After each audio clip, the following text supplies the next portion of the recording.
So, welcome to Drye January, a play on the Drye January that most people, or not most people, but some people do. I can't go a whole month without drinking, so I don't do that. But I have cut back a little bit, so maybe you guys have too. We did this, I think, 3 years ago. We did our first Drye January, which is a collection of rye whiskeys, not from any one particular distillery. Although I will say I did. The timing was fortunate on this one. I knew the Sazerac Foolproof was going to be coming out sometime around Q4 of this year, so I planned it around that so we could have this in there. Oh, okay. And so we're going to be trying a few different distilleries tonight. We'll be talking about it.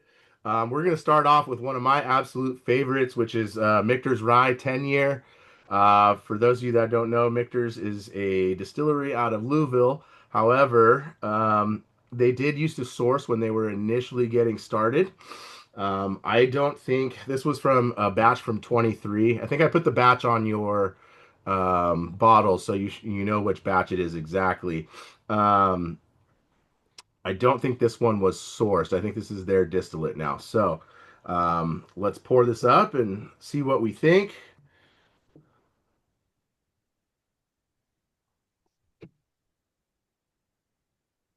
They sourced, do we know they were sourcing from? Sorry, Any ideas? what'd you say, Beth? When they were sourcing, do we know where they were primarily sourcing from? That's a great question because they don't tell us their, especially for their ryes, they don't tell us their mash bill. So I looked for it. I can ask actually. Let me ask Marshall. Maybe he knows. We used to know their former rep in SoCal, but they don't have one at the moment. They aren't 95.5, so I know that. But they don't disclose their mash bill blend. So I don't know. I don't think they were sourcing from MGP, at least for rye, because normally you get 95.5 out of MGP, and either you really like 95.5 or you don't. So, and I was always of the thought process that I wasn't a huge 95.5 guy, although I've had a few that I've really liked.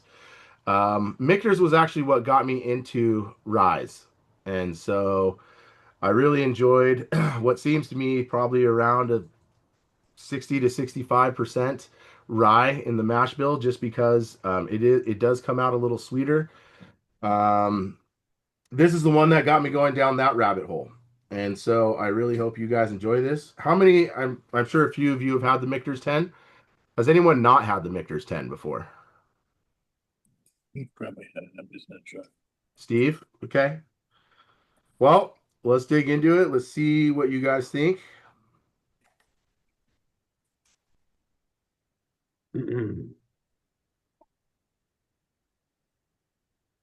Fernando, the sweetness, is this from the barrel or is this the It's cask? from a higher corn content, actually. So okay. Again, I don't think so. Normal 95.5, you have 95% rye, 5% malted barley. I would bet this is more like I'm just going to use rounder numbers, a 60-35-5. So 60 rye, 35 corn, 5% malted barley, because we do have to have some malted barley to help with the fermentation process. So Assuming you don't pitch yeast. This is Oh, good. finished it. What was that, Benno? Oh, no. I just said, assuming you don't pitch yeast, but yeah. Yes. And I Googled where did Michter's source rye, and I came up with early time distillery is where they, where it's been, where it's been said. But I don't know. Yeah, they've never officially disclosed. So I will say the one negative to Michter's is that they're pretty secretive in terms of, one, their mash bill, two, where they used to source from, I gotta just because they never officially disclosed it, right? So it's always he said, she said, but you could probably walk into their distillery, find where the distillery code, but yeah, they've never officially released it. And so the former rep said that he's heard that it's Brown Foreman. So I think early times used to be part of Brown Foreman portfolio. Yep. Yeah, okay, so that would make some sense. Um, let me get into this. Sorry.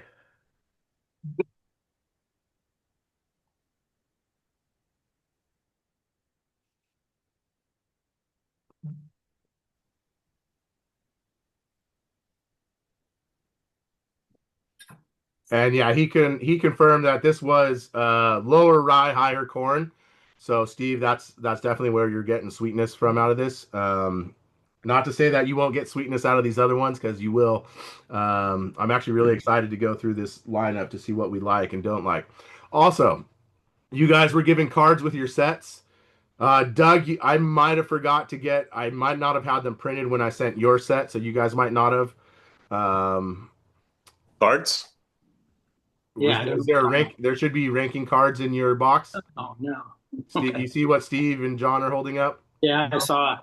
But Okay. next time, yeah. I Well, didn't get one. in reality, all I want you to do is rank 1 through 6 what your favorites were for tonight, and you can do that. You can also do that by messaging me, or don't put it in this chat, because what I'm going to do is tomorrow I'm actually going to I wanted, or tomorrow or this weekend, do a post on what our favorite was, and I want to start tracking that a little bit better to see what we really liked out of these tastings. I usually remember what my favorite was, but I don't remember what second or third was.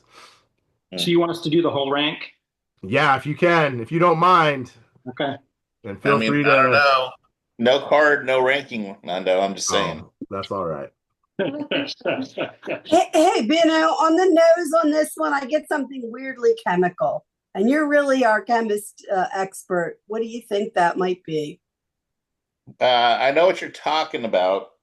Actually, it's a note I usually get more on rums, on certain rums, like the sort of chemically note you're talking about. I'm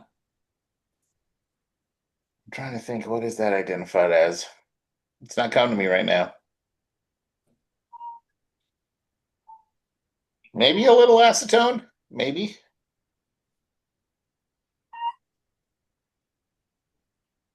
But yeah, it is surprising for an American whiskey to have this kind of nose note. Like you said, Beth, it's definitely chemically.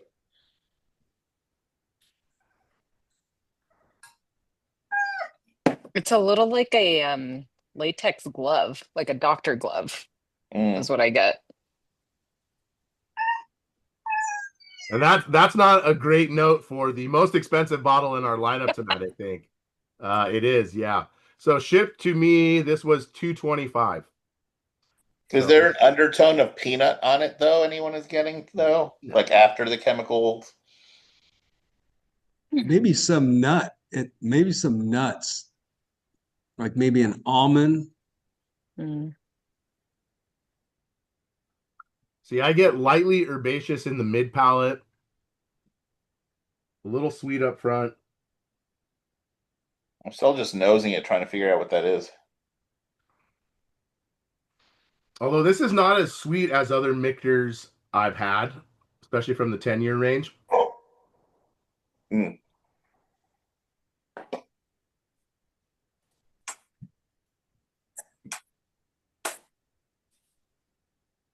Oh wow, you're right. This is nothing like any of the other 10-year mixers I've had. Is it just my palate, or is there a little sourness on the mid to the finish? I don't get sour. I get like an herbaceous nose for sure. You're saying herbaceous.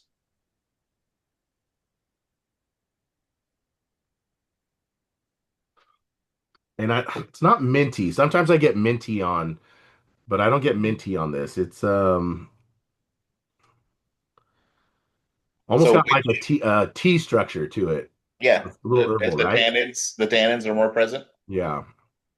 When is this from? What is this? This is 2023. So their coding is 23, which is the year that they bottled.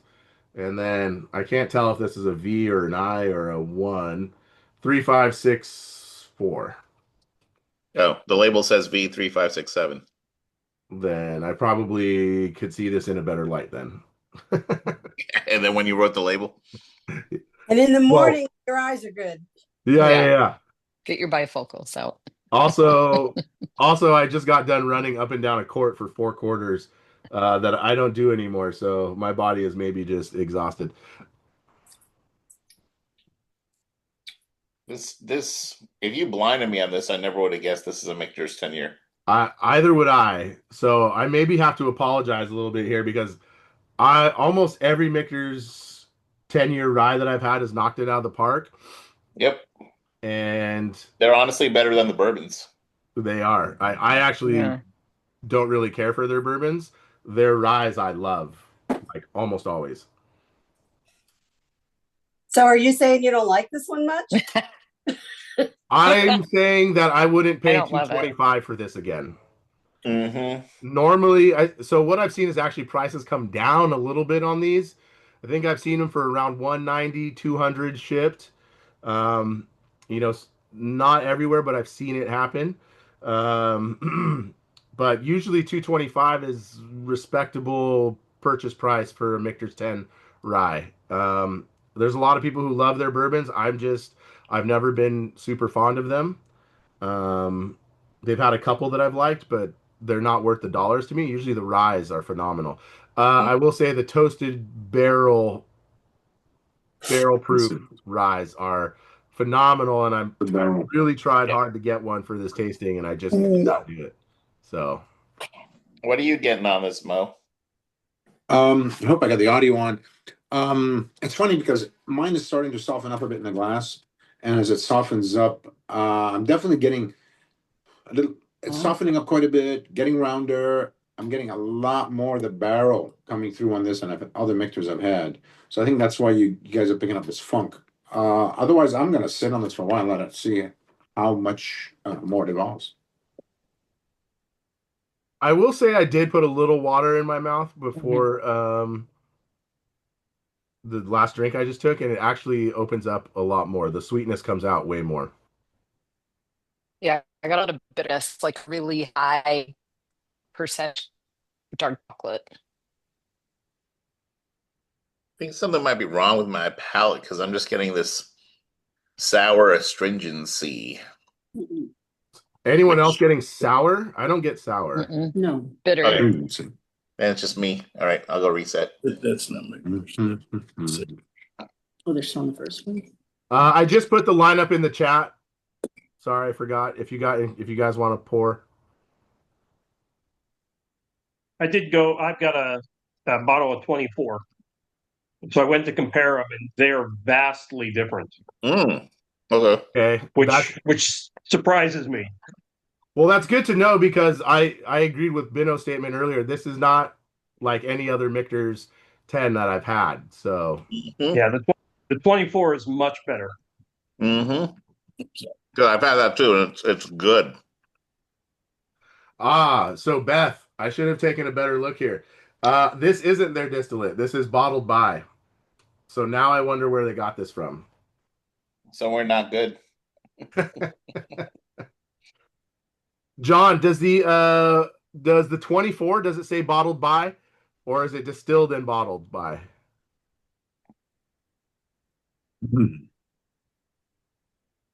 Well, I'm guessing it says distilled in small batches according to the Michter's pre-Revolutionary War quality standards. It would be on the back, on the bottom here. It just says bottled by. Oh, okay. So then that's not their distillate either. How interesting. So that may be potentially a reason for the inconsistency. But again, this is the first Michter's 10-year rye that I would say is not knocking it out of the park for me. Although I'm gonna commit a sin that I normally don't and add some water. It's not a sin if it's already kind of meh. Might as well. Could improve it. It could. I'm joking. Always, if you want to add water to your whiskey, please do.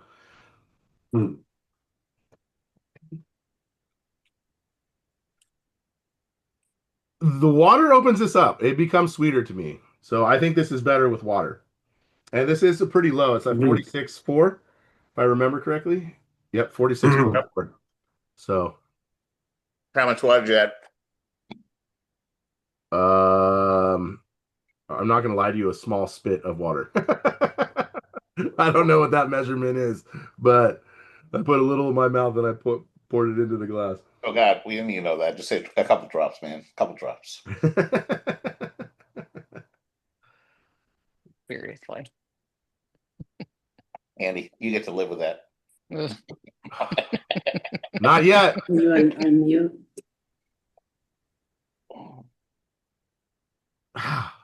See, now I'm changing my opinion on this a little bit. I like this much better now Because of the water? because of the water, 100%. Okay. I'm gonna come back to it too after a while. Yeah, maybe if you for you guys, maybe let it sit a little while, see what it does, opens up maybe. Also, you guys don't have to drink. Remember, you don't have to drink the full samples because we do get pretty high up there, especially with our last one tonight. So use caution with that Jack Daniels. Always have they are. And I need to download a video for number 2. Give me 1 second.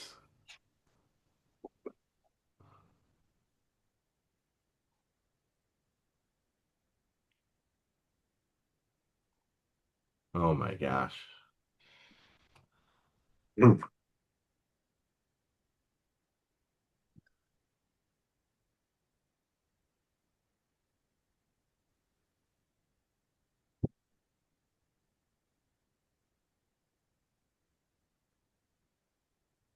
How's everyone's week been? Are you guys I just got done with year end and so today and yesterday were the first 2 days I've had since beginning of December where I wasn't just buried. I've been doing a lot of training of our seasonal people for tax season. Oh, there you go. Yeah, your busy season's coming. It is. But I'm busy now because I'm doing the training for the seasonal people. Yeah. Busy? What day is it again? I've lost track. It's the same day every year, Benno. All right. Well, there was one exception during COVID, but we're not going to get into that. That's I just true. meant day of the week, but yeah, all good. I don't know. Whenever March 15th or April 15th is, depending if you file for business or for personal. So You need to get one of these droppers from somebody. I have one. I just again I wasn't super prepped today Go. because I was rushing in from practice. Fill it up. We're gonna pour the Sagamore 10-year. I'm gonna play a little video from a gentleman named Clint, who is the national brand ambassador for Sagamore. He's based out of Phoenix. I actually met him This is the second one. when did I meet him? I met him about a month ago in San Diego, actually. So, and then I was talking to him, told him that we're going to be doing the Sagamore 10.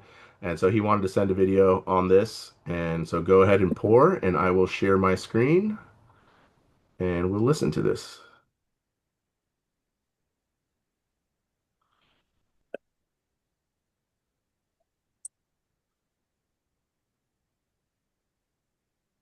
Okay. Can you guys see Clint?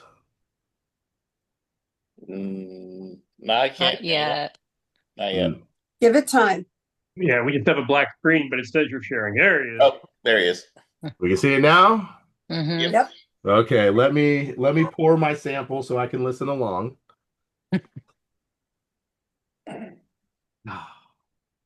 Yes. Do we know what reserve series rye? Will you explain it? I tried to ask him as many questions as I could. So hopefully I can answer some of your other questions, and I'll drop some Sagamore knowledge. Okay, here we go. Great drinkers. Please. Uh-oh. Can you hear him? No. And the video's choppy. Oh, man. Yeah, because I don't hear any noise coming out of this. If not, you'll just have to send us the link. Here's what I'll do. I will log into Zoom from my phone and just run it from there.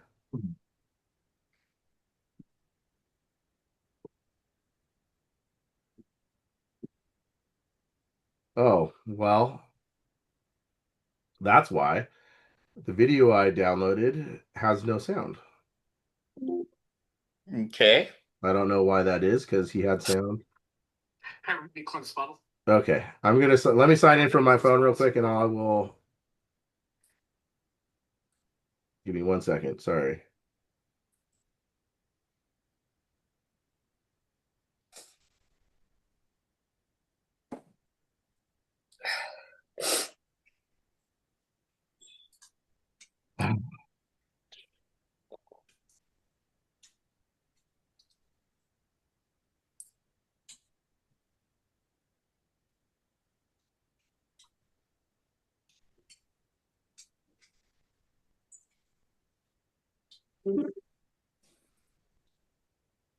Well, the chemically note has dissipated, Beth, on the first one. At least I can tell you that much. I'm letting mine sit for a bit. Yep. See if it improves. Okay. Oh, there we go. Yeah, you had to mute.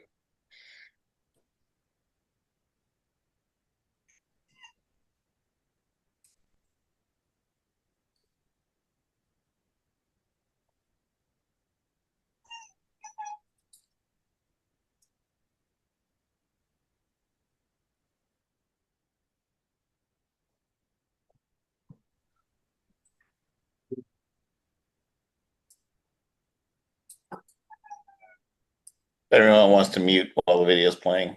I'm hearing some background noise.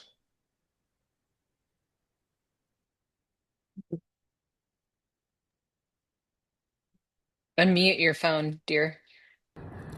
Hey everybody, Clint Sputtelson, Global Advocacy Manager for Sagamore Rye Whiskey. And I heard you're going to be trying our 10-year today. Pretty exciting.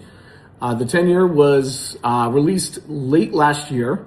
It's our usual bill, double mash bill. 17 barrels of the high, 3 of the low. That high's a 95.5. Rye to malted barley. The low's a 52 rye, 43 corn, 5% malted barley. Some of the last juice we have from MGP. We aged it for 10 years, set a bottle it at 110.8 proof.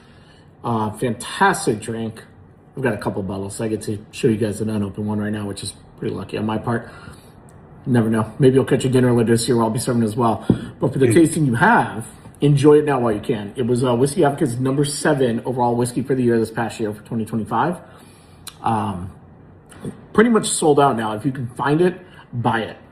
I do know that we are gonna probably do another release here. We have a few barrels left, so we're gonna do one last release on it. Maybe in a couple months. I think we're shooting for late spring. So keep your eyes open for that. And it will be most likely the last MGP release we actually do at Sagamore to the mainstream, just because good news is we're running out of MGP juice. We're finally onto our Maryland-made stuff, which is probably the most exciting thing on the planet. So keep your eyes open for some of those to hit as we start getting higher age statements with the Maryland-made. And enjoy it.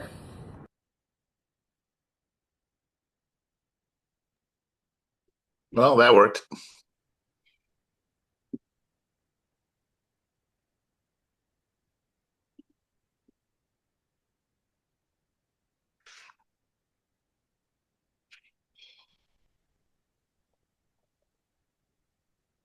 I like this better than Michter's. Let's see.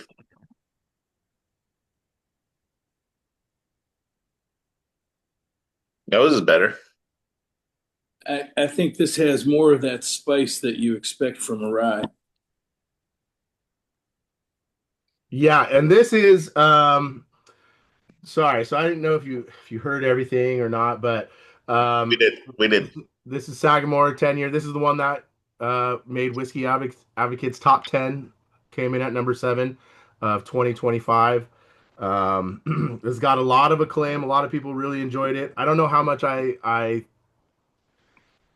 believe in Whiskey Advocates top 20, but I'm sure there's some dollars that are exchanged there to to Yep. get into a top 20, top 10 spot. But people who weren't getting paid really liked this one that I knew. So I wanted to include this here, see what we thought. This does have majority 95.5. So this is actually really interesting how they batch this. They batch this as it's a 20 barrel batch. 17 of the barrels are MGP 95.5. Now, in theory, that's supposed to be made, exclusively for them, but it's still 95.5 and it's coming from MGP. Now, the remaining three barrels are made 52% rye, 43% corn, and 5% malted barley. So, kind of maybe my thought process of pretty close to what maybe that Michter's would have been. And so they actually blend those three barrels into the other 17. They got 20 barrels all together, and that's what they bottle. And so that's a little interesting how they do it. I think they like to keep it at 20 barrels because they believe that to be a true small batch, although there is no real definition, or I guess a defined what small batch is in the uh Urban World. spirits lexicon. It gets thrown around a lot, doesn't mean a whole lot, but they are trying to stick to what they believe to be a small batch of 20. Sagamore has some really, really fun news. Actually, they are debuting their bourbon this month. And so they've never had a bourbon before. This is going to be Sagamore distillate. It's coming out. Obviously, we're talking about rye tonight, but I thought that was interesting to note that and California is going to be the first market that gets it. So that should be showing up here within the next week or two. It was supposed to come in at the end of January, potentially the beginning of February. But they're going to have a 10-year bourbon here coming out. Or sorry, I don't know if it's going to be 10 years, but they're going to have a bourbon coming out here in the next couple of weeks. And I've loved Sagamore was actually was our very first virtual tasting was with Sagamore with a gentleman named Brian Ponzi who used to be their California rep. And so it's a little bit of execs history as well. And so it sounds like this is somewhat positive, at least, or maybe very positive so far. Yes. Yep. Has anyone not had Sagamore before? Okay, so everyone's had Sagamore here. I really love their toasted barrel is awesome. Their cask strength is awesome. Although their cask strength is changing. My understanding is because it's moving to the Maryland, or I guess their distillery, their own distillate. The cask strength is actually going to be a couple points lower than what it is now. And they are actually clearancing out their cask strength. So if you find those anywhere, just buy them.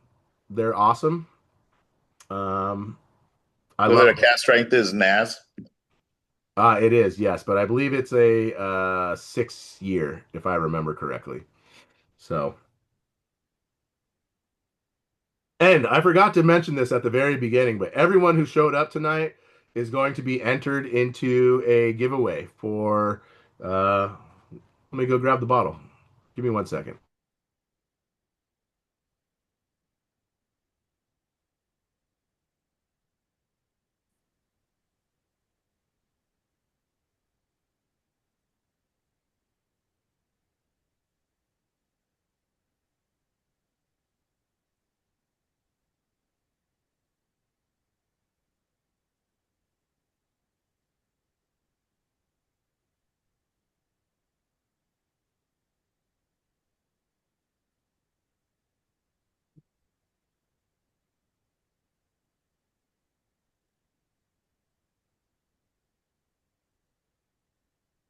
So actually a perfect time, I guess, for to talk about the giveaways, because one, you are going to be entered into a Driftless Glen giveaway.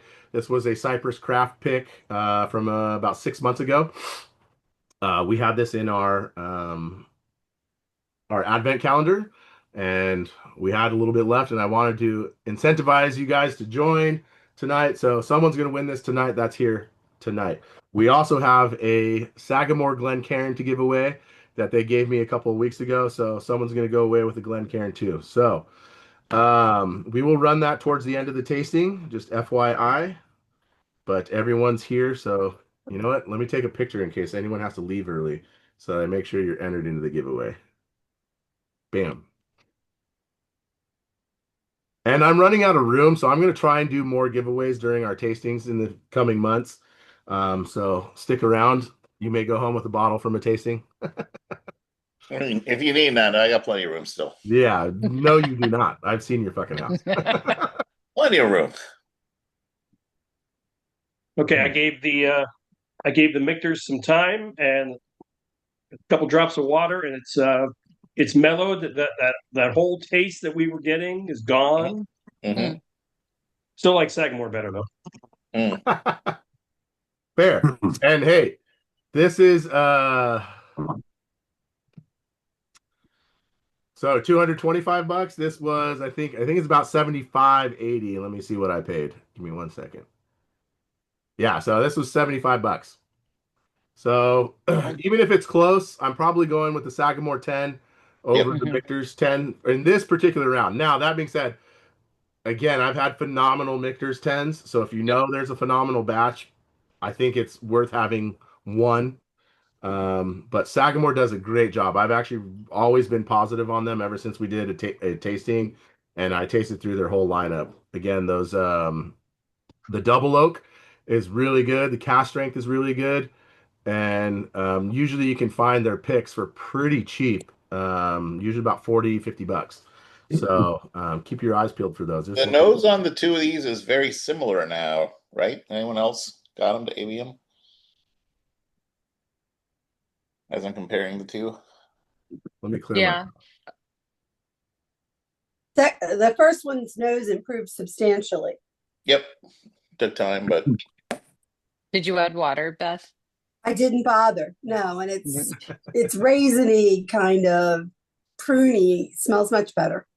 To me, the Saginaw is kind of wimpy. It might be I'm recovering from a head cold, but it seems kind of wimpy, and it doesn't have much of a finish.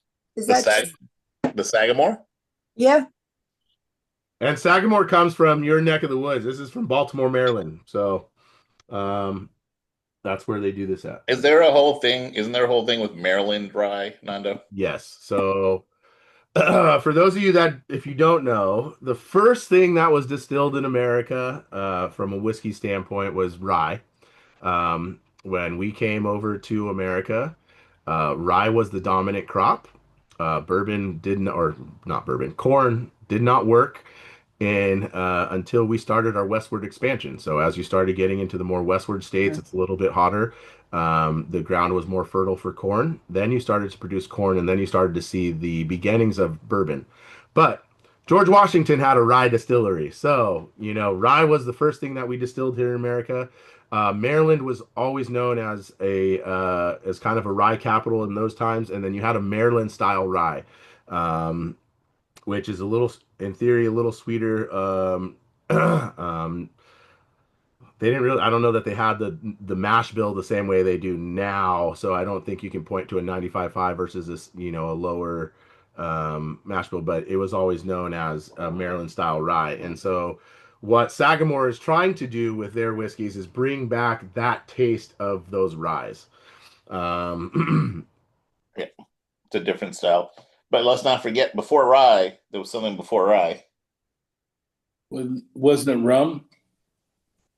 Not distilled in America. Applejack. Oh, yeah. By like a century, because guess what? Apple trees grew everywhere. But Applejack is not whiskey, though. So. Yep. That was like the first thing. But yeah, to your point, Beth, I don't think this one's that faded.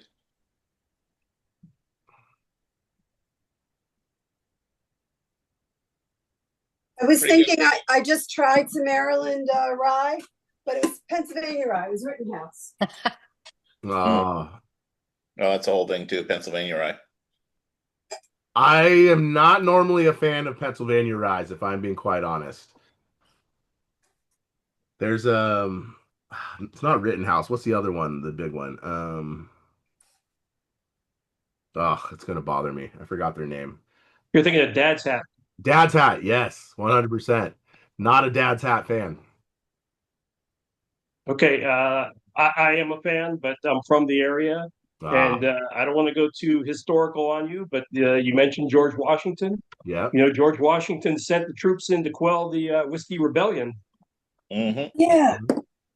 So he played both sides on that one. He was the president and said, we can't let the people, they got to pay their taxes. Yeah. We need it.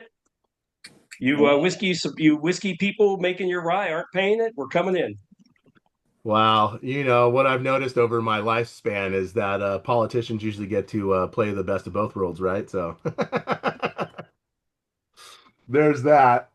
You know, our fun-loving governor shut everyone else down while his restaurant was still partying. So, you know, COVID. Yeah, but we found whiskey zooms. That is true. That is true. There's a place in Washington, Pennsylvania that's making they're claiming to make the Monongahela rye, et cetera, called Liberty Pole. If I remember, sometime for that, you know, we'll meet up. I'll get you a sample of it. Yeah, I'm not saying it's the greatest, but you know what? If you like ryes and you want to give it a shot, give it a shot. There was actually a distillery, and I'm so bummed they closed because I loved their stuff out of Pennsylvania. Started with an M. Manitani. Manitani.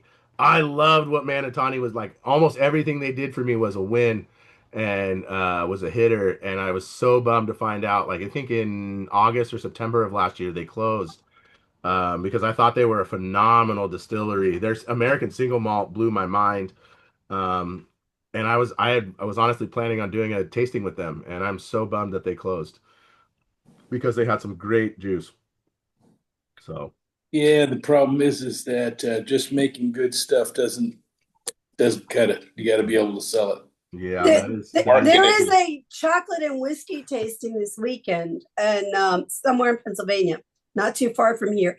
And they list Manitani, and I'm not really sure if Manitani is going to be there or if they just haven't updated their vendors. I want to check on that. Yeah, I mean, so I've liked everything I've had from Manitani. I know that they were still like, I think they were doing pop-ups after they closed the distillery here and there, because I don't know, you know, I guess I don't know the rules of what happens after you close the distillery. Can you still sell, or you know, you probably can. I think if I remember correctly, Pennsylvania is a state-run, right, or state control. So, yep. You know, so I don't know what the rules are there, but if you get a chance, Manitani made some really good stuff. Don't be afraid. That's I will say, at least for me, it was a great distillery. So, yeah, the state is state-run, like you said, but I know the place I went to in Washington, I was able to buy 2 bottles and walk out with it. So, gotcha. Maybe distilleries, wineries, maybe they have an exemption kind of thing. Yeah, yeah. Oh my gosh, I almost used the Sagamore. Let me get this out of here. Okay, would we say Sagamore's ahead of Michter's right now? Yes. Well, I don't know. If you let it sit and give it a second tasting, you might change your mind, because for me, it's better than the Sagamore now. Okay. Interesting. All right. Well, I will pour a little more in my glass. I'm going to let this sit for a few minutes. Obviously, I have the luxury of doing that. Maybe everyone else doesn't. Sorry. Just don't drink your whole pour. I got plenty left. We're going to move to number 3. This is, did I put home down? So this is not home down. This is down home. I was wondering. Straight rye whiskey. This is a toasted barrel finish. And so let me see if she got back to me. I don't know that I doubt it, but so the new master blender and head of production is Lisa Wicker. And Lisa's there now? Lisa's there now. Nice. And if you guys know who Lisa is, she's one of my favorite people in whiskey. So nice, like insanely nice. Used to run Widow Jane. So she used to be the master blender for Widow Jane. If you ever find yourself in Brooklyn, even though Lisa's not there anymore, you should go to Widow Jane. It's a great stop. Really fun. I had a great day with her and my cousin once. She let us drink everything, taste everything, and showed us her whole process. And she just took us out of line and said, "No, you guys are going with me," and showed us the whole distillery and everything that they do. It's a small operation, but Lisa has an amazing palate. She's really good about her blending. She does a phenomenal job. So I'm excited. Down Home is produced by or made by Whiskey Thief Distilling, which is out of Frankfurt. And so Lisa's daughter lived in Kentucky, so she wanted to get back closer. Widow Jane previously was an independent, was owned by an independent group. They sold to Heaven Hill. She had kind of an earnout with Widow Jane. That time passed, and she left Widow Jane and moved to Whiskey Thief. And so now she's based out of Frankfurt. And I haven't had anything from Whiskey Thief. I actually didn't even know this was Whiskey Thief when I bought this bottle. A buddy of mine who I trust their palate said it's a really good whiskey. So I'm hoping we enjoy this, and we're gonna get into it right now. And this is a pick. It's from the LFG group. LFG's being, I believe, Let's Fucking Go. And I honestly didn't know this was on here, but I actually really love this because I used to watch Ren and Stimpy as a kid.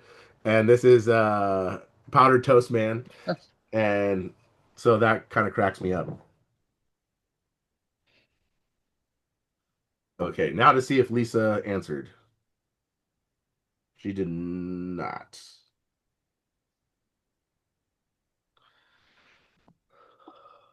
It is kind of late. Yeah. And this coming in at just under 60%, 59.15. So we are definitely jumping up in proof here. Smells nice. I'm not gonna lie. This is the only one I took a little sip of because I was curious. Because I kind of bought this blind. The first sip I took after we opened the bottle, or after I opened the bottle, I thought I really liked it. So, Ooh, that's a taster. I don't think it tastes like a 60, really. Yeah, This is nice. there's none of those alcohol burn components. Right. Yeah, absolutely. Like you think it's above 50, maybe like 54, but if I didn't know this is 60%, basically, it's like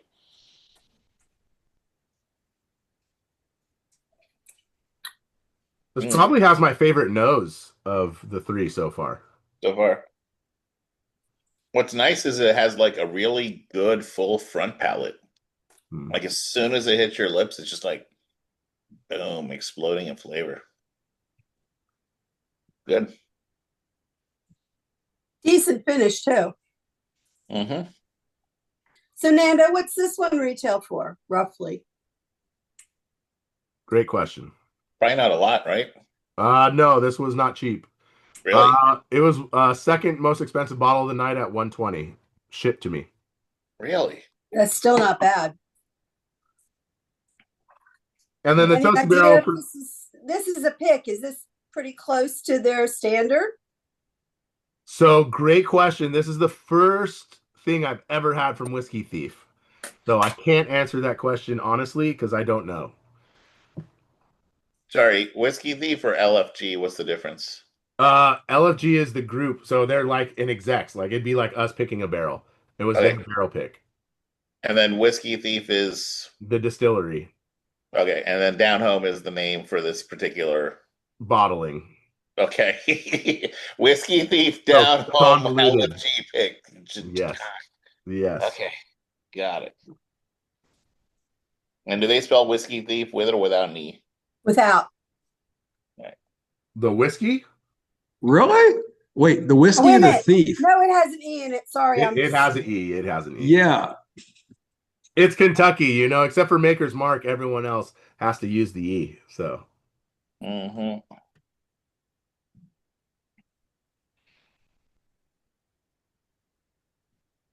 And do they give the? Sorry, did you mention the mash bill?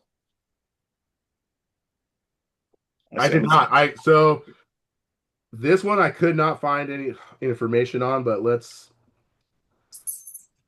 take a look, see if I can find something quickly. So I had reached out to Lisa, and I'm not gonna lie to you, I reached out to her like at noon today, so maybe she didn't see me. I meant to do that earlier, but I've been inundated with work, as I've said. So I don't know what their mash bill is. I would bet, because I know they have to be sourcing because they're young. Whiskey Thief is fairly new. I think 2017, if I remember correctly. 2017, 2018. I would think they're still sourcing some of their stuff. So I would bet it's 95.5, but it does not say on here that um, this is from Indiana. It just says that this is bottled by Whiskey Thief. Can you hold up the bottle real quick? I just want to get a photo. I haven't seen the lip. Wow, that's quite the colorful label. Perfect. Thank you. Okay. Down home. So, and again, I knew nothing about them. Someone told me they really enjoyed it, so I picked this up.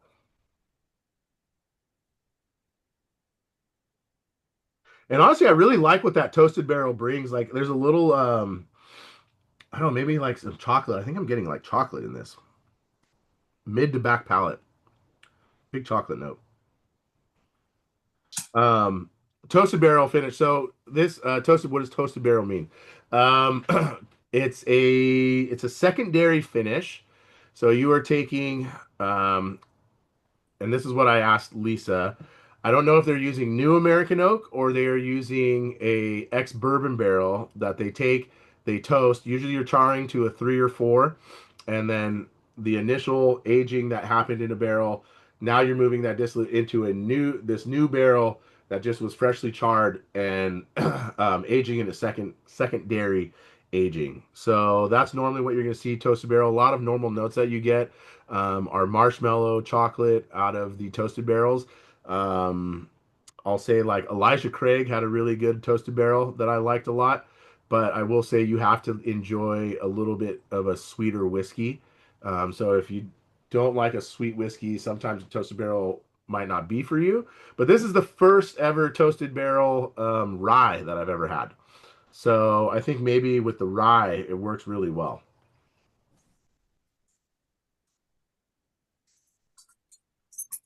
It looks like they're strictly online. They don't look available at retail. Interesting. I mean, they're considered craft. They are small. They are small for sure.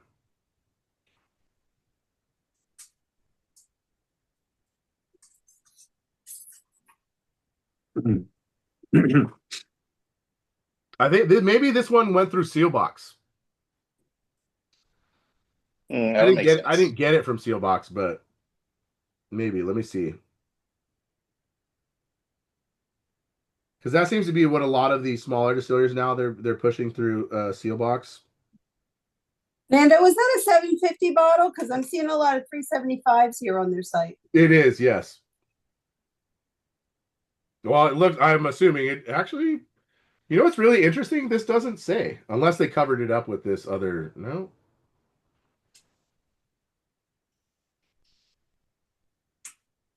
That's weird. That's actually very interesting. Thank you for bringing that up, Beth, because I thought by the TTB you had to demarcate what size bottle this is, and I don't see anything on here that says 700 ml, 750 ml. Unless it was on up here, but I don't think it was. Their website shows a Whiskey Thief 5th of July toasted. 750. But I don't see any down home at all there. Check your Zoom joinings. Lisa may jump on. I hope so. I sent her the link. She said she'd like to say hi. I don't know if she wanted. Oh, that would be awesome. It's fine. Say hi. Tell her everybody likes it. They're trying to find it. She says she's a freaking mess. Of course, she's worried about how she looks. It's That's not a delicious. problem. Oh my, good job, Bino. There we go. Nice. Welcome, Lisa. welcome, Lisa. You gonna Hey. hide? Hey, Lisa. Thanks for jumping on. Yeah, sure. It's been a minute. It's nice to see you. Yeah. How are you? There she is. Hi. You're fine. You look great. Oh my gosh. Yeah, it's been a long day at work and long johns and trying to get everything winterized and then getting home and doing the same thing because, Congrats on the new gig. Nanda just told us about it. Thank you. Well, I don't know how new it is anymore. What, it's been like almost a year now? Newish. June. June will be a year? Okay. Yeah. Are you just home in Louisville hiding from the cold and snow and stuff? I'm sorry, say that again. Are you just home hiding from the cold and snow and stuff? Yeah, there's really not anything to do but hide out from the cold. I'm supposed to fly to London on Monday out of Nashville. So we'll see how that works out. The World Whiskey Award judging is on Wednesday. And I'm traveling with Sherry Moore and Sarah Haven. We traveled together last year. Oh, nice. Yeah, so at least I'm not going to get hung up by myself somewhere. That's what I'm used to, right? So, yeah. So anyway, I'm looking forward to it. Then we're going to head to Portugal for a few days. The high-flying lifestyle of a master distiller.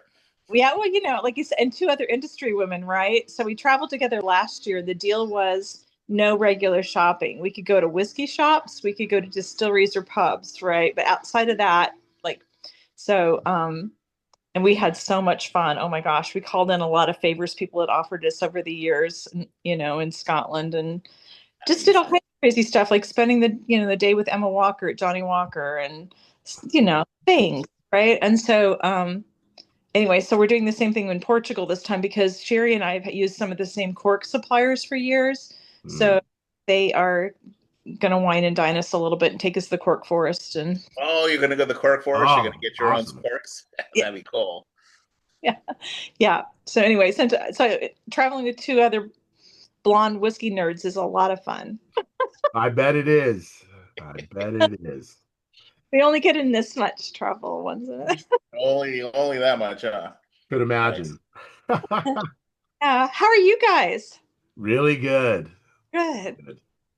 And Lisa, I have to say thank you for that tour you gave us of Widow Jane a few years ago, because my cousin I remember it fondly, but my cousin remembers it really fondly, and he was not a whiskey fan until that day, and he talks about it all the time. So that's fantastic. Yeah, I know. That's the best part of this business, right? Is the relationships. You hear it sounds a little cliche, but really truly is. But when's the last time you got to see Charlie that he was out there? Oh gosh. Has it been a while? No, it's not. It's been a while, but not like super. It's been within the year. Okay, nice. Yeah. We hung out I met Lisa through Charlie when I was in Louisville a couple of years ago, so it was fun times. I have a funny story to tell on Charlie from, oh gosh, it was very, very end of my time with Widow Jane, and I had spoken at the one of the food and wine festivals in Florida. And I was flying back to New York with one of our sales guys, and we had something had happened to our first plane, and we almost didn't make our second connection. And we're standing there, and we've just had one of those mess things that should have been a simple flight, and it turned into a big mess. And the man I'm traveling with, he goes, "Well, at least we're not that bad off." And he points at this guy sleeping on the floor in the airport. It was Charlie. No way. Are you serious? Are you serious? Oh my God, that's amazing. The sales guy, who's a friend of mine, right? I tell him, I know him. He's thinking I'm right. I'm like, no, he's a friend. When was this? Oh gosh. Gosh, I've lost track of time. But anyway, yeah. So a while ago. when we're together. Sometimes it's like because he looked homeless, right? He looked. Well, Yeah, he's got all his suitcases. He's like in between traveling from one city to another. That's amazing. He was just actually here last or night before last or last night. I don't even remember. I lost track of time, but he was here in LA. He hosted a tasting 2 nights ago. And then of course left early at 6 a.m. in the morning to, fly somewhere. So good times. So Lisa, can we ask you about your new little passion project that you have going? Little Whiskey Thief. I did not realize this was actually Whiskey Thief until a couple of days ago. So I knew it was down home. Didn't realize it was Whiskey Thief until I was making labels and sending these out. But this is a toasted barrel finish you guys have. LFG1 is the batch. And what can you tell us about these? Yeah, well, here's the embarrassing thing. I'm still trying to get on top of all of it. So I started in June, but I was part-time until October. I still had some clients I needed to. I had going to work for Walter. He had no intention of hiring, right? And we start talking a year ago at a whiskey summit, and he thought he was going to introduce me to another friend of his because he's like, "Hey, I think this guy might have some work for you, right?" Great, it was a couple different places. I'm like, "Yeah, that'd be great." And Walter's sitting between us at dinner, and he's like, I'm telling this guy, this is like my scope of things I can help you with. And Walter's like, oh my gosh, I think I'm going to hire you, Lisa. So we ended up talking and sure enough, so I'm still really focused right now on operations. As tiny as we are, I still have 3 distillers and we distill 24 hours a day. So now with the cold weather, we don't have any temperature control and stuff. So, we've just been like scrambling with equipment and things like boiler stack fell off the roof and stuff. Oh, wow. Been a comedy of errors, but I have 3 fantastic distillers. Ben Eves, he was with Jade Peterson and Becky Artisan. And then Kelly Tennille. Kelly's won some of the moonshiners and stuff, and she's an insanely talented gin distiller, great whiskey distiller, but and then Brandon Reynolds. Brandon was with Wild Turkey, and he's our overnight distiller. And so these people are all really talented, and we're having a ball. I'm having a ball, but I don't know the product line as like I should. So we were wondering one thing because it does say toasted barrels. So are those going to be typically just new sort of charred toasted barrels or are used already? Ahead of me, they have done a little bit of everything, and so they have rebarreled, they have staved, they have done all kinds of things. So one thing about being a single barrel company is each barrel is its own freaking weird thing. Right? So, yeah. So Lisa, given that we like this down home toasted, I think unanimously everybody liked it. Awesome. What in your current product line is a decent item to try? Well, everything. Definitely like the bottled and bond, right? I mean, that's how those are so far been really good picks. Walter didn't like one of them, I did, but the rest of them he's been really happy with. I'm actually getting ready. That part of the program's kind of taking care of itself, so I'm getting ready. We don't know how it's all going to work out because we're not in distribution, right? We are online only, right? You were right, Beth. Yep. Yeah. So everything is sold out of the distillery or in the venue in Louisville, with the exception of a little bit of DTC that's going on. But our growth has been, I mean, as small as we are, our growth was phenomenal last year, right? And so anyway, I'm brought in basically to help manage and see what all is going to be happening and what we're going to put in the pipeline. But one of the things I'm getting ready to do is start blending. We just don't know what the scope of that's going to be and what that's going to do, but I'm going to get ready to do a blend for Bourbon Women that'll be released next summer. Nice. But, yeah. Those are going to be bourbon or ryes? Those will be bourbons. Yeah. Yeah. So anyway, like I said, I'm trying to get on top of distilling right now. We've doubled yields in 6 months. So, grain quality. I've been working on grain quality equipment, getting ready to add another. I bought a little tiny research and development Hoga still, like I started distilling on it with Steve Beam. And we're going to wood fire it and then propane fire it as well. And then we're looking at another big pot still. So the current pot still would be like a doubler, So I've been working on that and working on equipment and expansion. And we're tiny, but we're the same size as Widow Jane was when I started. We're within 100 cases of Widow Jane. So it feels real familiar to me. Walter is like, it's up to you, how big you want this. We'll do whatever you need to do here. So Make it blow up in a good way. yeah, so it's really but Widow Jane, I never changed the storefront. The storefront didn't ever change the size of it and everything. And so that's part of the charm of Whiskey Thief. So we're hoping that will never shift either, right? We might add some bigger equipment, but the idea that the public can just kind of walk into the still house, people just go crazy about that. So yeah. So anyway, I told Walter, I said, give me 3 years. That's the reason I don't have any answers for any questions right now. I go, give me 3 years. And he goes, 3 years? I said, well, I could lie to you and tell you a year. You're going to be pissed at me in a year. Or I said, I can tell you the truth, which is 5 years. And you don't want to hear 5 years. Oh yeah, duh! I'm an idiot. Whiskey Thief. I did go there, but that was like when I was last there visiting you. Okay, but you just took over since then. All right, cool. Yes. Interesting spot. When was Whiskey Thief founded, Lisa? It's 13 years old, 14 years old. The previous owner, it was Whiskey Thief briefly. I mean, the original DSP is under Whiskey Thief. And then the man that owned it next, or owned it from the beginning, Ross, he had triplet sons. So he changed the name to Three Boys Distilling. And then when Walter bought it 5 years ago, he changed the name back to the original Whiskey Thief. Yes. Okay. Right. I heard that. Yeah. It's a very interesting. It's almost like this barn structure they got out there, right? Just. Yeah, it's an interesting spot. Yeah, we've added one. I don't know when you were there. There's one warehouse now, and then Walter's wife Dana. I've known her for years. I hired her. She's an architect and over the distilling team for Luckett and Farley out of Louisville, and so I hired her process and structural engineers years ago.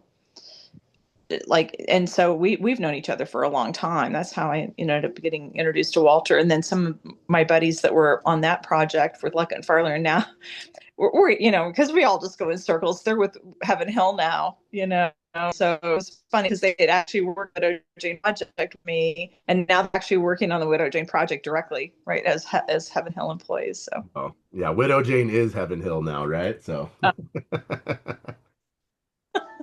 yeah. For better or worse, right?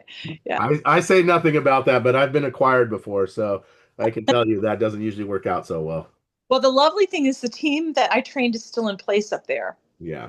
They haven't changed any of the people. The team that I taught to blend and things, they're all still doing all of that. It's interesting because Widow Jane's such an earthy, dark kind of brand, right? And very gritty and sexy and everything. And then Heaven Hill's kind of vanilla, right? They're squeaky clean, and I love them. Don't get me wrong, I love everybody over there, but it's like, so it's really interesting contrast. We will be sure to tell them that when we have our Heaven Hill tasting in a couple months. So, are you doing it with Connor? Paul, we're gonna do it with Paul Masterson, and he's bringing someone else as well. So he's bringing someone from the distillery. I just don't know who. Well, do not tell them I said that. Your name. Hey. Hold on. What are we going to get if we don't? That's the question. Yeah. These tastings are like Vegas, so. Undying gratitude. All right, fine.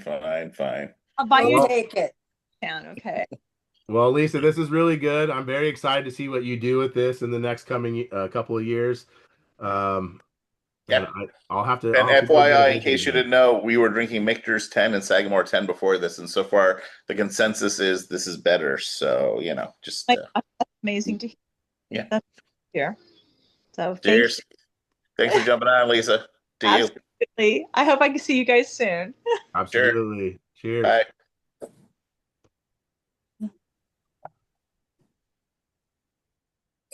Well, thank you, Bino, for throwing that out there. That was a treat. Yep. I have not seen Lisa in person in a few years, so that was cool. Yeah, she's just always the sweetest, awesomest. Yeah, and for all of us here, I mean, we usually get an all access pass to a lot of people, but I mean, just imagine running a company and jumping onto a call at what's 10:45 her time right now. It took a little arm twisting, but it worked. Yeah, like I would never do that. So So power to these people who are running these distilleries and doing these things, because it takes a lot of outreach, So love that.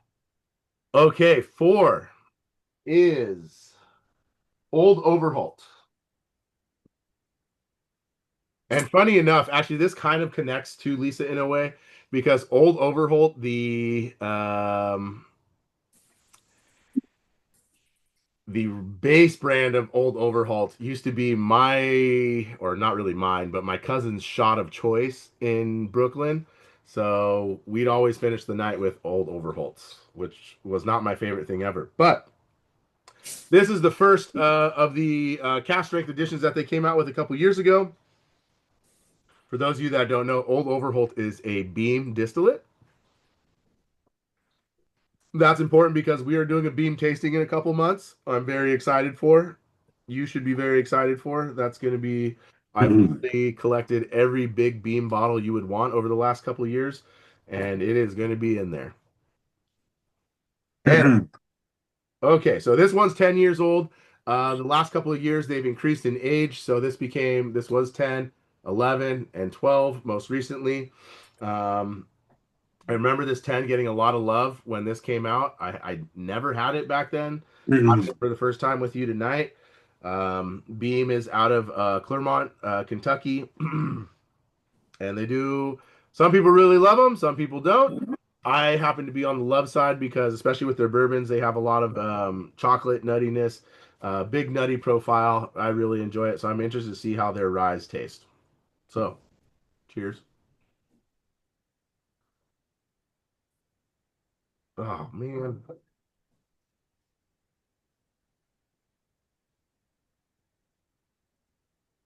This is autumn of 23 bottling.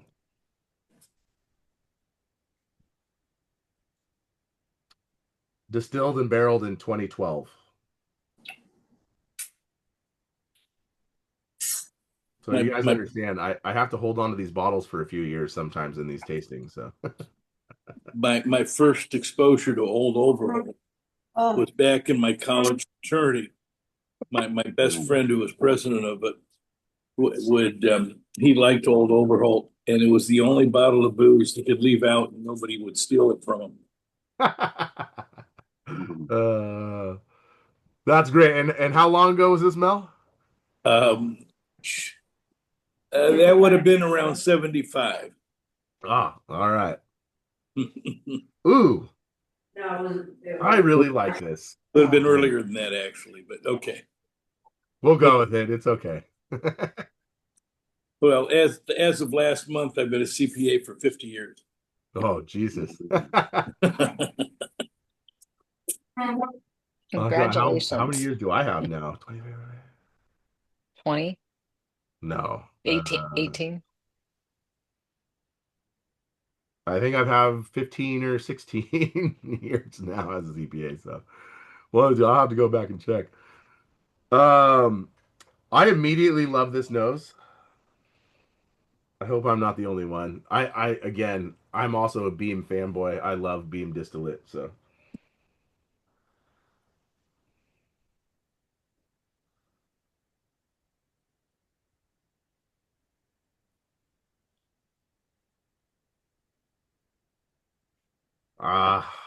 Damn it. I think this might be my definitely up there. What are you guys thinking? I'll shut up. Why is it a damn it? It's good. It's good. Why? It's not it's a good damn it. Very good. I like this. Oh, It's now owned by Jim Ding. okay.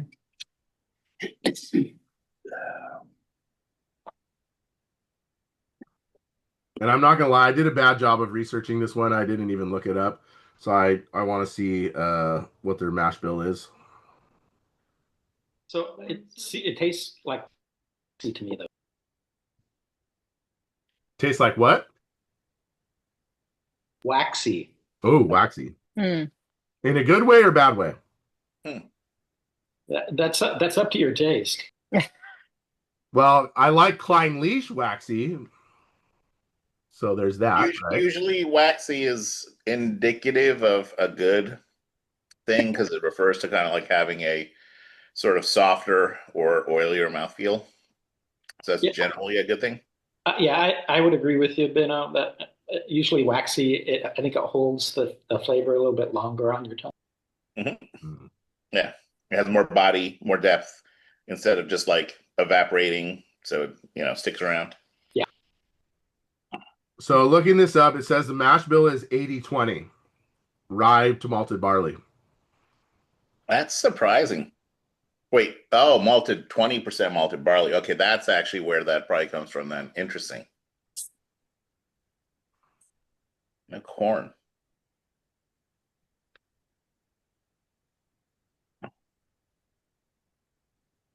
Hmm. I think that makes me wonder if rye doesn't benefit from a higher malted barley like percentage to maybe kind of balance out some of the sharpness you would otherwise get, right?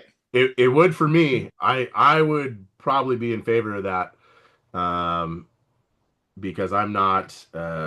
Again, I don't really love the 95.5s. So yeah, because I agree. I think I like the roundness of the mouthfeel on this.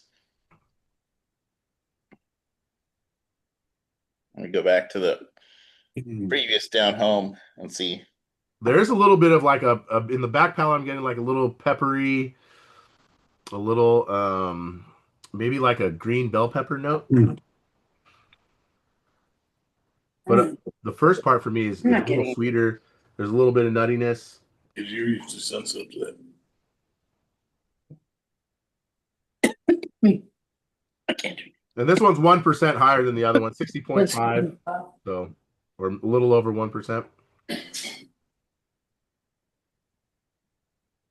think this one feels like that percentage versus the down home, which sure didn't. You think so? I think it drinks a little under proof. Yeah. I don't know that I would guess, if you gave this to me blind, I don't know that I would guess it's 60. I would think 55 max. 55, yeah. Higher than the last one, but not as high as 60. It does drink hotter than the last one. I will say that for sure. Yeah. Well, the last one was 59. Yep. I agree with Beth on that, though. I mean, that was kind of my, as soon as I was tasting it. Hot. Then it kind of mellowed out a little bit, maybe after like the first, few minutes. Yeah. I'm going to add a drop of water.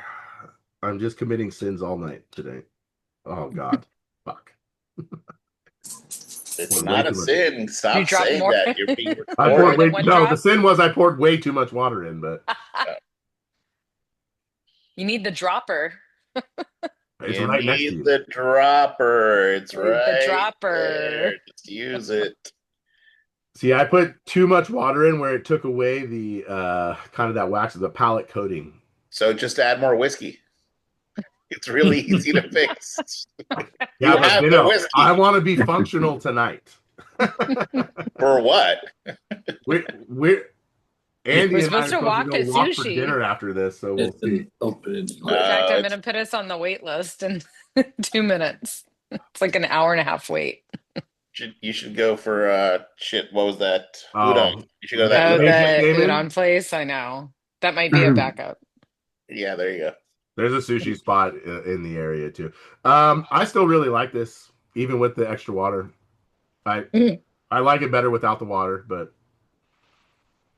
this is what I want to let open up a bit more and see how it is in 10 minutes. That's fair. Yeah, this one, no, it doesn't hit me right. I go back to the last one, and the one before that are much better than me. Really? Fair. Yep. My favorite so far is the home down. Is it the flavor that you get on this, John? I'm curious. Yeah, I don't the flavor. I don't care for the. I don't care for the flavoring. It just doesn't hit me good. And Bino and I've been on a couple tastings together, and honestly, I am not the guy that's going to tell you that I get a niece or a this or a that. I get good or bad. And this is just. No, I'm not going to buy this again. Whereas Down Home is up on this screen, and I'm thinking about it, but it's not the same bottle. What's the price on this, though?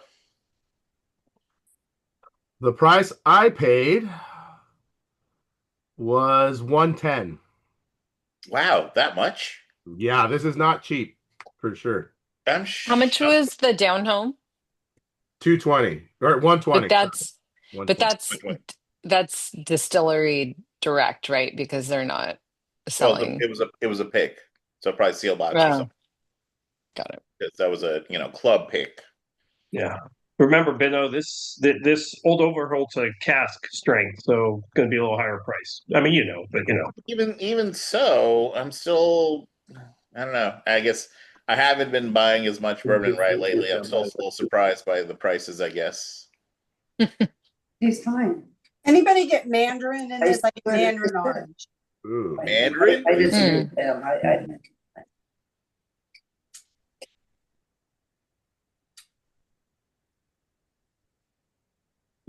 reminds me of Mandarin Napoleon.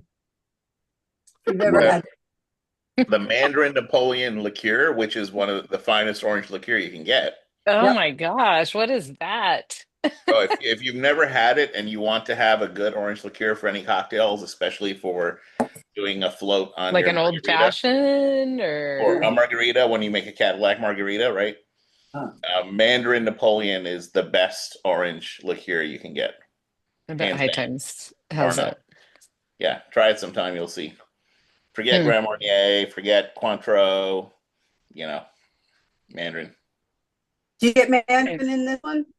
Don't. I think maybe you're saying. I think it's like I want to get it now, but I don't get it.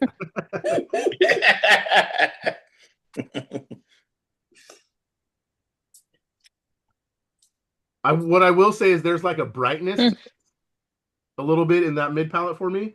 So I wonder if that's what you're getting, but I'm not getting the Mandarin necessarily.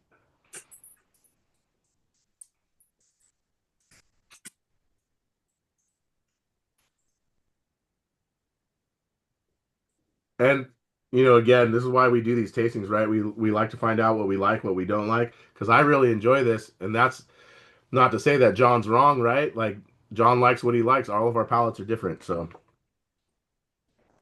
But I would buy this again and have it on my shelves. I like this. Although I do wish it was more like 75 versus 110. I'm not going to lie to you. Yeah, that's what I was honestly kind of expecting price-wise. Here, let me look up the old Overholts right now. 12 cask strength. Yeah, so the old Overholt 12-year 110. Overholt 11-year 105, but obviously add tax and shipping, so.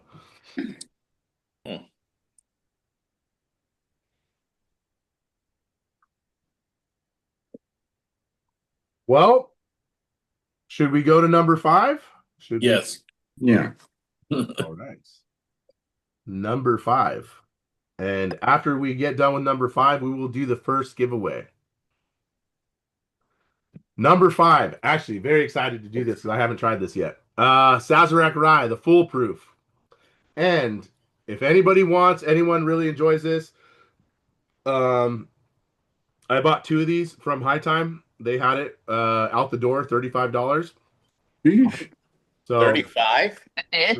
The cheapest price let me put it this way, you're going to get it for $35. If you guys want this, if you like this, and if you want one, I bought an extra one, so if multiple of you want it, we'll just put you all in a raffle, and whoever wins it. So you do got to pay for it still, just FYI. But so I'm confused though. At $35 for the foolproof? It's $35. Everyone's selling it for like 50. I bought one off of Roco when it literally first came to California. He sold it for $50. Okay, right. That's what I was expecting. Okay. Yeah, I've seen mostly 40 to 50 around there. High Time was competing with a smaller store here in Fullerton that was selling it below cost. So they sold it at $34 plus tax was $35. So I bought 2. You mean the Korean Mafia store? Yeah, exactly. This is definitely one that I think drinks at its advertised ABV. That's the one thing I'll say about it. At 62.5. Yes. And that's barrel foolproof is barrel entry proof, right? So that's what the distillate's going into the barrel at. And that's what they're bottling at. Sazerac Rye. What was the release before this? Was Saz 18 bourbon. So they have a Saz 18. They have that THH, the Thomas Handy, but they had a 100 proof too. So the 100 proof. They did 100 proof. I skipped on that because I knew this was coming out, so I wanted to get this and get it into the tasting, and see if we liked it or not, and see how it stacks up. To be honest, I mean, you kind of bury the lead by giving away the price. Hey, I've had phenomenal things for $35. So Compass Box makes a great blend for $35. It's not rye, but they have their Glasgow blend is phenomenal. That's true. Glasgow is great.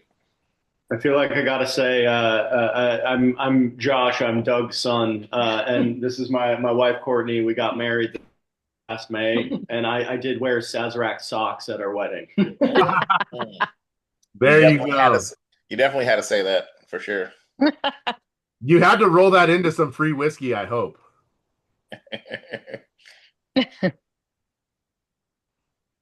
We should have done a shout out on the wedding photos. Maybe we would have. Exactly. Mark Brown has his address and email. Should have shot him a invite to the wedding. You might have gotten something out of that. They have it on all the bottles. Oh my gosh! You couldn't. Or at least the Buffalo Trace bottles. They don't have it on Sazerac. But I actually find this really interesting because they have a cocktail. They have the Sazerac cocktail recipe, which if you guys ever follow Buffalo Trace, they are very staunch that a Sazerac cannot be made without Sazerac rye. But 1.5 ounce Sazerac rye, foolproof sugar cube, Paycod's bitters, 3 dashes Paycod's bitters, and 1/4 ounce of herb saint and lemon peel. If you've never had a Sazerac cocktail, really tasty. Try it. See if you like it. I'm a fan. That's definitely what Sazerac. Pay show bitters. But yeah. No, I've always said Paycods. Whatever. I'm Mexican, Bino. It's my twang. Yeah, tu ne parles français. You know? So I will say, I like it. May not be better than the previous pours, but I do like it. And then when you factor in the price, like it's a no-brainer. Yeah. You've got Selfer for sure. Yeah. I like this, although it is hot on the back palate. Like it fits with you. But not hot in a bad way. You know what I mean? Like there's some that are hot that drink hot where you're not overbearing. Yeah, it's not overbearing. It definitely makes itself known, but not in an annoying, like you said, overbearing way. And so it's like flavor's still good. And when you consider the price, it's kind of hard to go, wait, am I going to spend, even if it's 50, double or more for these other ones? Price taken into account, you might, unless money's no object for you, you might go with this. That's fair. And I'd be really interested to make a couple cocktails with this because I love my old fashioned with rye instead of bourbon. Yeah. This might be my go-to for an old fashioned. You know what this would make is a good hot old fashioned. Why not just make Sazeracs? Yeah. Because I don't always have those ingredients, Beth. I'll have to try that. I've never tried a old fashioned other than bourbon. Yeah, I've never tried it with rye. If I go to a bar, and depending on what they have, sometimes I'll do a 50-50 blend of bourbon and rye. But if I make it at home, I usually do it with rye and not bourbon. I'll have to try that next time. Yeah. And it's because the reason being for me, because bourbon's already sweet, and then you're adding a bunch of sweet. Sure. That the rye balance, I think it's a more balanced cocktail with rye. Yeah. The first I time like that. I had the rye old fashioned again was in Austin, and the bartender made it a hot old fashioned, which was great. So that was What is a hot old fashioned? I've actually never had that. Oh, so here was my usual problem with Do you old microwave it? no, and whiskey cocktails is just like I feel like you're just watering down whiskey. Why would I bother? But the way this guy did it, and it was in Austin, it was like south of Sixth, and it was like where all the container bars are. And he basically muddles like the cherry, the sugar. He puts in the rye. I think it was just like Bullet or something, and then he pours in the Grand Marnier into the cocktail shaker. Then he tilts the glass, and then he lights it on fire, and then he actually sits there and holds it for about 2 minutes, and then basically caramelizes all the ingredients, and then just pours in the glass, and there's no ice. And let me tell you, if you ever try that and do it, it's fucking incredible because the caramelization that happens to all the ingredients with the sugar mixed in with the booze and the Grand Marnier. And so the funny thing is, I came back and I went to the fucking bar in Hollywood. I'm blanking on the name now. No, the one Rhino runs on Hollywood and Vine right there. Oh, yeah. I'll remember the name. No, but I was there at the bar and I'm talking to him and I told him about this. And then he called his bartender over and he's like, all right, we're going to start making this. And they started making it like that. And I went back a week later and everyone was just like, holy shit, this is the best like old fashioned ever. Like, I thought you couldn't do that in California. I thought you're not allowed to light liquors on fire in bar. We're not going to talk about that. Oh, but yes, it was a speakeasy. But okay, that was the official initial response I got. Well, it's a good thing I remember the name, but it's a good thing I'm not going to mention the name while we're being recorded. Then, so yeah, we are at 5165 West Hollywood Boulevard. But is it above a pizza place? What was that? I didn't catch that. Is it above a pizza place? No. Yeah. So anyway, if you guys ever get a chance to just try that yourself, if you've never done it, like I'm telling you, it makes the most incredible old fashions because the flavor is just so rich and deep, and fantastic. So yeah, it's very tasty. Good to know because I've never heard of that. So thank you, Benno. Yeah, hasn't become big. I think it's time to run a giveaway. What do you guys think? Sure. Absolutely. Now, do we want that giveaway to be? Do we want to give away the Glencairn first, or do we want to give away the whiskey first? I'm thinking Glencairn because then save the whiskey. You won't be disappointed. Yeah. With the glass. And the only person that can win multiple times is Doug because he paid for 3 sets. So I have him listed 3 times. Nice. And I'm out of the running. Okay, good. Running, yeah. So yeah. Andy, the key word I get to be graced by his presence. That's enough for me. Oh. All right, let me share my screen. Give me 1 second. Oh, 3 of these. Yeah. Just other people. I guess just share. All right, can you guys see my screen? Not yet, No, but slowly but surely. Sure it'll come up shortly. Give it 5. There you go. Yes. There it is. Okay. Let me move this out of the way. All right, someone give me a number of shuffles. 7. Okay, 7. 1, 2, 3, 4, 5, 6, 7. All right, for Sagamore Rye, Glencairn. Oh, it's moving so slow. Let's see. It looks like it's moving slow on our end, but I think that's just the screen refresh. I like how Dr. Mo's God damn it. You said this the last time, Nando. I love it. If there's a good thing about this, is that Benno, you can't win the whiskey this time. Damn it.